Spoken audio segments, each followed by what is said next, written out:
Well, hello everybody, and welcome back to G-Bear's Off-Grid Ways, a homestead in the desert.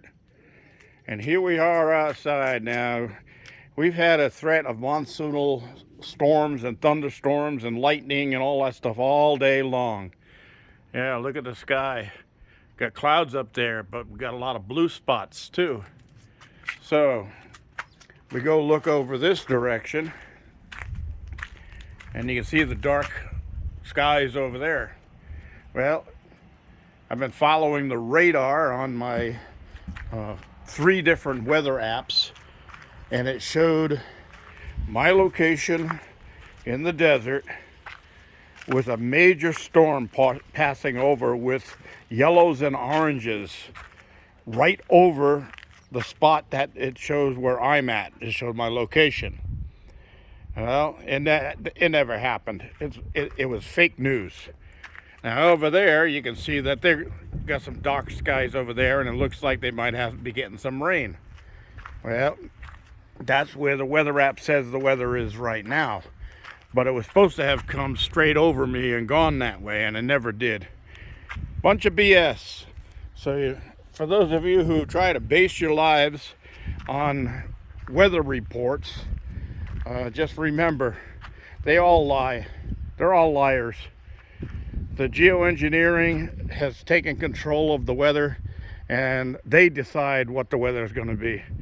So the reporters that are on TV and on the radio and all that stuff, they can get computer analysis and computer programs to say this is what's going to happen. Doesn't work that way.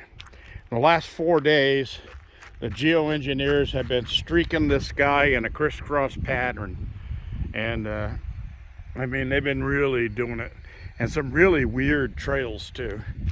And I wish I could send it on my my video, but I just recently got in an email from a local friend. I got a thing with a short video.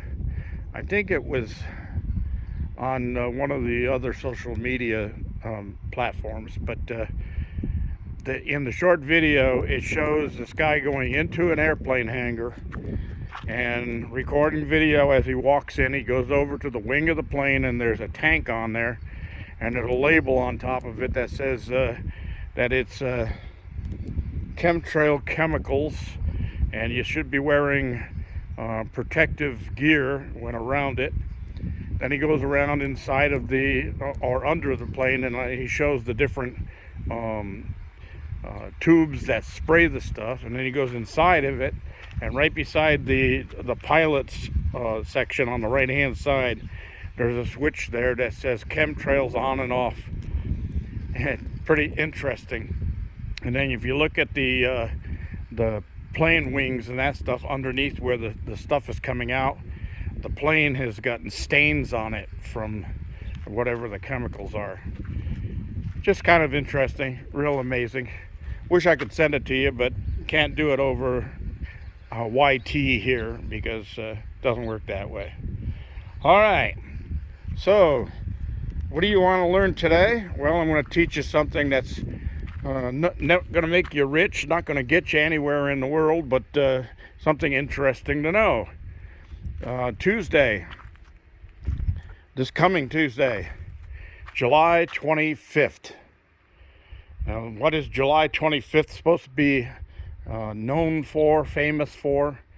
Well, it's called Christmas in July. Yeah, I can see a bunch of you going, Christmas in July? What are you talking about? All right. In 1933, a girls' camp in North Carolina called Keystone Camp, that's 90 years ago, they came up with the idea of Christmas in July on July 25th. They had a Christmas tree on their stage and all that stuff. And some others have picked up on it over the years. I remember when I was a bar owner, when I owned a nightclub, one of the guys I hired that was a guitar player, singer, who would come in during weekdays, and play requests for the crowds that came in for happy hour. He would play a song that he wrote called Christmas in July in California. And it was pretty funny because he talked about the spoiled brats, at 16 got their license and dad gave them a Mercedes and things like that. It was really a funny song. I wish I could have recorded it back then, but we didn't have the technology to do that back then. So anyway, just wanted to put that out there. Next, in the description of this video, you've heard me talk about Sherry the secretary, who has been a great help helping me out with the stray dogs that I've taken on here.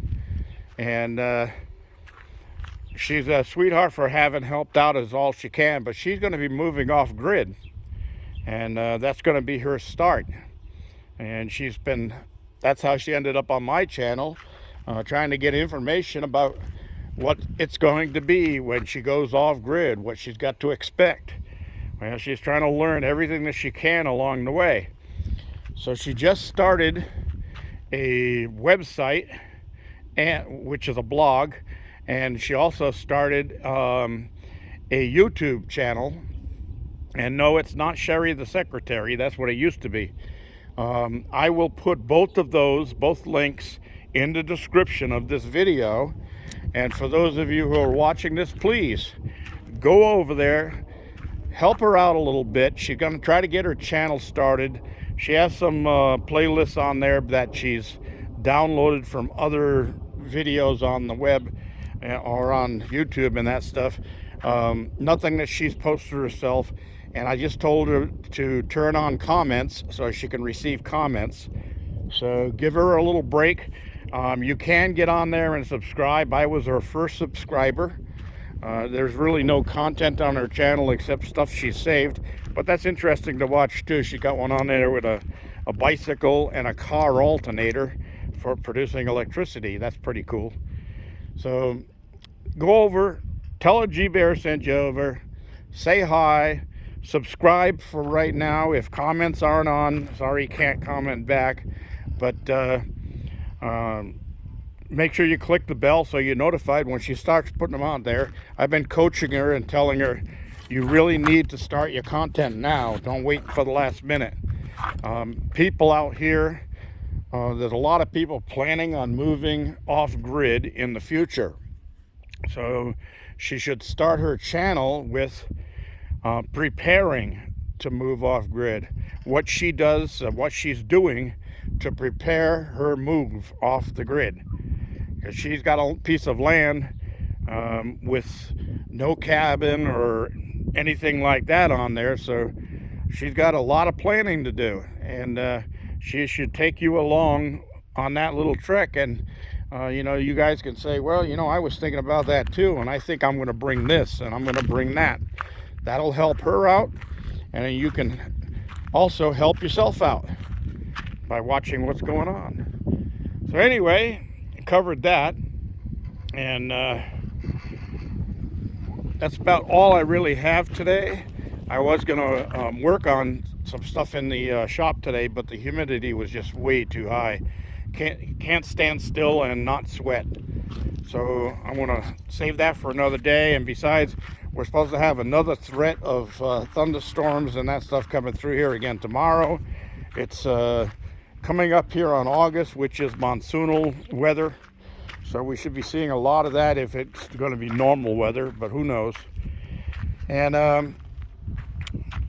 I will be also I won't be doing it today or tomorrow because of the weather, but I will also be doing a pretty close to come episode about off-grid cooking, because I've received a few requests about that. And I'm going to be doing different methods of off-grid cooking, including solar ovens, solar cooking, Fresnel lenses, parabolic mirrors, all of that stuff. And I do have that stuff, and I did do videos on that stuff way back in the beginning. But I'm going to start a whole new episode on all of that stuff and how to cook outdoors in the sun. using nothing more than the solar. No flame, anything like that, just natural heat.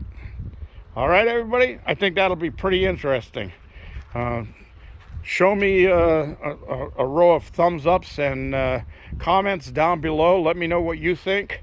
And I also think I might be getting my solar dehydrator cabin put together so I can start doing some dehydrating of some of the fruits and vegetables I've been growing.